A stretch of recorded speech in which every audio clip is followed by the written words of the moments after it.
আশেপাশে বহু মানুষ দেখি অনুসরণের চেয়ে অনুকরণ প্রিয়, অথচ ব্যক্তিগত পছন্দ অপছন্দ আর অভিজ্ঞতা মিশিয়ে অনুসরণ যদিও বা কিছুটা কাজে আসে, কিন্তু অনুকরণ সিংহভাগ সময় বেকার।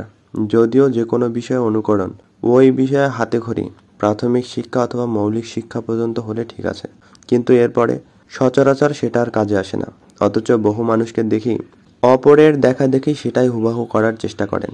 এতে সময় যায়, শ্রম যায়, অর্থ যায়, কিন্তু উল্লেখযোগ্য কাজের কাজ কিছুই হয় না।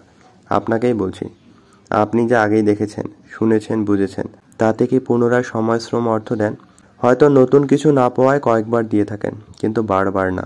সেই জন্য বলছি, মানুষ আসলে নতুনত্ব চায়। আর এই নতুনত্বের জন্য অনুকরণ ও অনুসরণ সহযোগিতা করলেও নতুনত্বের জন্য ভিতরে বাইরে না খুঁজলেই নয়।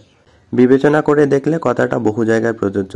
কিন্তু এখানে বিশেষভাবে বলছি, যারা ভাইরাল হতে গিয়ে কিংবা অর্থ আয়ের চিন্তা করে অপরের কথা ও কাজের অনুকরণ ও অনুসরণ করেন, তারা হয়তোবা জানেন না অপরের কথা ও কাজ নিজের বলে দাবি করতে গেলে কপিরাইট নিয়ে আইনগত কিছু ঝামেলা আছে, বিশেষত বাণিজ্যিক উদ্দেশ্য নিয়ে আয়ের চেষ্টা করতে গেলে।